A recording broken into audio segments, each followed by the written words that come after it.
राधे राधे दोस्तों। सबसे पहले आप सभी को वट सावित्री व्रत की ढेर सारी शुभकामनाएं। ज्येष्ठ मास की अमावस्या तिथि को वट सावित्री व्रत रखा जाता है। इस व्रत में देवी सावित्री, सत्यवान और भगवान यमराज की पूजा की जाती है। इस व्रत को रखने वाली सुहागिन महिलाओं का सुहाग अमर रहता है और पति पर आया हुआ संकट टल जाता है। मान्यताओं के अनुसार सती सावित्री ने इसी व्रत के प्रभाव से अपने पति सत्यवान को धर्मराज से भी जीत लिया था। तो आज की इस वीडियो में मैं आपको सत्यवान और देवी सावित्री की पौराणिक कथा सुनाऊंगी। आज के दिन जो भी भक्त इस कथा को सच्चे मन से सुनता है, भगवान की कृपा उस पर सदैव बनी रहती है। आज के दिन जो भी इस कथा को सच्चे मन से सुनेगा, भगवान की कृपा से उनके पति की आयु लंबी और उनके पति पर आया हुआ संकट सदा के लिए दूर हो जाएगा। पौराणिक कथा के अनुसार प्राचीन समय में मद्र देश में अशुपति नाम के एक राजा हुआ करते थे। उनके कोई भी संतान नहीं थी। तब ब्राह्मणों के कहने पर राजा संतान प्राप्ति के लिए देवी सावित्री की पूजा करने लगे। कुछ समय बाद उनकी आराधना से प्रसन्न होकर देवी सावित्री ने राजा को दर्शन दिए और कहा, हे राजन, मैं तुम्हारी भक्ति से बहुत प्रसन्न हूँ, इसलिए मैं तुम्हें एक तेजस्वी कन्या प्रदान करूँगी। ऐसा कहकर देवी सावित्री वहाँ से गायब हो गई। कुछ समय बाद राजा की पत्नी गर्भवती हुई। इसके बाद राजा की पत्नी ने देवी सावित्री के समान तेजस्वी और सुंदर कन्या को जन्म दिया। देवी सावित्री के आशीर्वाद से और देवी सावित्री के समान तेजस्वी होने के कारण राजा ने उस कन्या का नाम सावित्री रखा। धीरे धीरे समय बीता, कन्या बड़ी हो गई। कन्या बहुत ही रूपवान और तेजस्वी हो गई। राजा ने सावित्री के लिए लड़के देखना शुरू कर दिया, लेकिन राजा को सावित्री के लिए कोई भी योग्य वर नहीं मिला, जिसके कारण राजा बहुत दुखी थे। इसलिए राजा ने सावित्री को ही अपने लिए वर तलाशने के लिए कहा। तो देवी सावित्री ने धुमतसेन के पुत्र सत्यवान को अपने वर के रूप में पसंद किया। आपको बता दें, धुमतसेन सालव देश के राजा थे। उनका राज्य किसी ने छीन लिया था, जिसके कारण वह वन में रहते थे।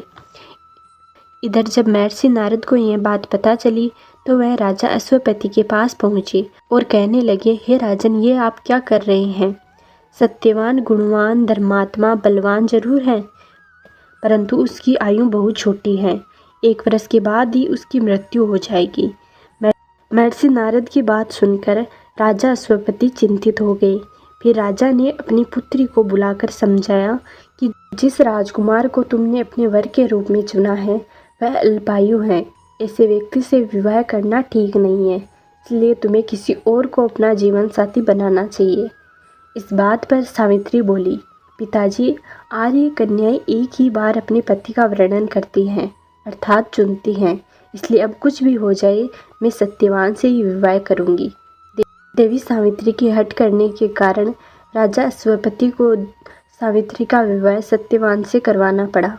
विवाह के बाद सावित्री अपने ससुराल पहुंचती है। ससुराल जाकर सावित्री अपने अंत्य सास ससुर की सेवा करने लगी।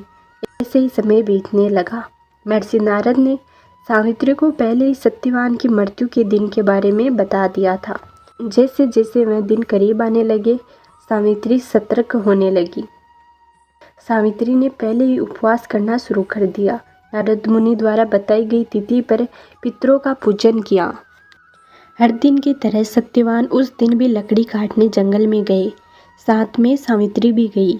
जंगल में पहुंचकर सत्यवान लकड़ी काटने के लिए एक पेड़ पर चढ़ गए। तभी उनके सर में तेज दर्द होने लगा। दर्द से व्याकुल सत्यवान पेड़ से नीचे उतर गई। सावित्री अपना भविष्य समझ गई थी। सत्यवान के सिर को गोद में रखकर सावित्री सत्यवान का सिर सहलाने लगी। तभी वहाँ यमराज आते दिखे। यमराज अपने साथ सत्यवान को ले जाने लगे। सावित्री भी उनके पीछे चल पड़ी। यमराज ने सावित्री को समझाने की बहुत कोशिश की कि यही विधि का विधान है, लेकिन सावित्री नहीं मानी। सावित्री की निष्ठा और पतिपरायणता को देखकर यमराज ने सावित्री से कहा कि हे देवी, तुम धन्य हो, तुम मुझसे कोई भी वरदान मांगो। सावित्री ने कहा कि मेरे सास ससुर वनवासी हैं और अंधे हैं, उन्हें आप दिव्य ज्योति प्रदान करें। यमराज ने कहा, ऐसा ही होगा, अब तुम लौट जाओ। लेकिन सावित्री अपने पति सत्यवान के पीछे पीछे चलती रही। यमराज ने कहा, देवी तुम वापस जाओ। सावित्री ने कहा, भगवान मुझे अपने पति देव के पीछे पीछे चलने में कोई परेशानी नहीं है, पति के पीछे चलना मेरा कर्तव्य है। यह सुनकर उन्होंने फिर से एक और वर मांगने के लिए कहा। सावित्री बोली, हमारे ससुर का राज्य छिन गया है, उसे पुनः वापस दिला दे। यमराज ने सावित्री को यह वरदान भी दे दिया और कहा, अब तुम लौट जाओ। लेकिन सावित्री पीछे पीछे चलती रही। यमराज ने सावित्री को तीसरा वरदान मांगने को कहा। इस पर सावित्री ने 100 संतानों और सौभाग्य का वरदान मांगा। यमराज ने इसका वरदान भी सावित्री को दे दिया। सावित्री ने यमराज से कहा कि प्रभु मैं एक पतिव्रता पत्नी हूँ और आपने मुझे पुत्रवती होने का आशीर्वाद दिया है। यह सुनकर यमराज को सत्यवान के प्राण छोड़ने पड़े। यमराज अंतर ध्यान हो गए और सावित्री उसी वट वृक्ष के पास आ गई जहाँ उसके पति का मृत शरीर पड़ा था। सत्यवान जीवित हो गया और दोनों खुशी खुशी अपने राज्य की ओर चल पड़े। दोनों जब घर पहुँचे तो देखा कि माता पिता को दिव्य ज्योति प्राप्त हो गई है। इस प्रकार सावित्री और सत्यवान अपने राज्य का सुख भोगते रहे।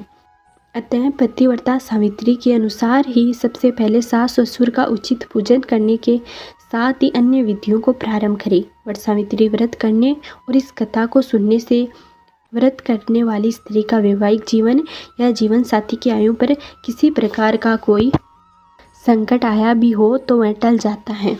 तो दोस्तों, ये थी वट सावित्री व्रत की कथा। उम्मीद करते हैं आपको ज़रूर पसंद आई होगी। यदि आपने अभी तक हमारे चैनल को सब्सक्राइब नहीं किया है तो सब्सक्राइब कर ले। मिलते हैं अगले वीडियो में, तब तक नमस्कार।